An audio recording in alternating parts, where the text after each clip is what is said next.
ओवैसी साहब मूलतः में उनका बेस हैदराबाद में है। तेजस्वी यादव जी की सरकार बनाने के लिए पूरा बिहार तैयार है।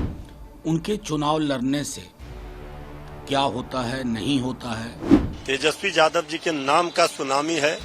देखिए, मैं एक ही बात कहूंगा, ओवैसी साहब मूलतः में उनका बेस हैदराबाद में है। उनके चुनाव लड़ने से क्या होता है नहीं होता है, ये ओवैसी साहब भी जानते हैं, उनके सलाहकार भी जानते हैं। अगर आपकी मंशा है कि बीजेपी की अधिनायकवादी चरित्र को शिकस्त दी जाए, अगर नफरत की उनकी राजनीति को शिकस्त दी जाए, तो कई दफा चुनाव ना लड़ने का फैसला भी उसी तरह का फैसला होगा। मुझे उम्मीद है उस पर विचार करेंगे। उन्होंने सेकुलर का भी बात किया कि अगर सेकुलर वोटें डिस्ट्रीब्यूट होंगी तो फायदा विपक्ष को पहुंचेगा, बीजेपी को। मैं इसलिए तो कह रहा हूं, अब दोबारा मुझसे वही कहवा रहे हैं। कई बार चुनाव में ऐसे क्षण आते हैं जब आपका ना लड़ने का फैसला तेजस्वी जी के नेतृत्व में पूरे महागठबंधन को, मैं समझता हूं कि आप उस संदर्भ में सोचिए कि महागठबंधन ने एक लंबी लकीर तेजस्वी जी ने खींच दी है।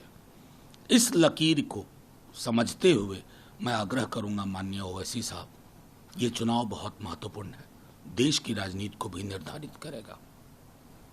देखिए, इस बार बिहार विधानसभा का चुनाव पर पूरे देश और दुनिया की नजर है और तेजस्वी यादव जी की सरकार बनाने के लिए पूरा बिहार तैयार है। तेजस्वी यादव जी के नाम का सुनामी है और इस बिहार के चुनाव परिणाम से देश की राजनीति की दशा दिशा तय होनी है।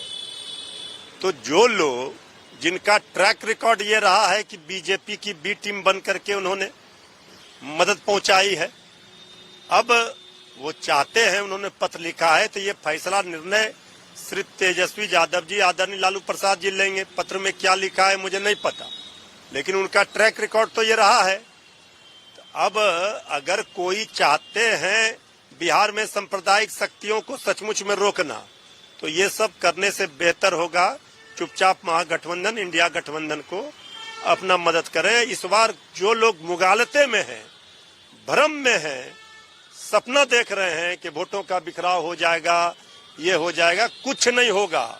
इस बार पूरा बिहार तैयार है, इंटैक्ट है, जनता का गठबंधन हो चुका है तेजस्वी सरकार बनाने के लिए, महागठबंधन सरकार बनाने के लिए। इसलिए ये सब पर निर्णय पार्टी नेतृत्व और गठबंधन में शामिल दल के नेतृत्व लेंगे। देखिए, चुनाव आयोग की जो भूमिका है बिहार विधानसभा चुनाव में, वो संदेहास्पद है और चुनाव आयोग सवालों के घेरे में है। चुनाव आयोग के साख पर दाग लगा है। चुनाव आयोग को बिहार में निष्पक्षता के साथ चुनाव कराना चाहिए। ये भाजपा का आयोग का जो दाग लग रहा है उसे धोना चाहिए, जो संभव नहीं है धरातल पर। अब जो चुनाव आयोग 25 दिनों में ये बात कह रही है कि वो संपन्न करा देंगे वोटर वेरिफिकेशन का कार्य, वो कैसे संभव है?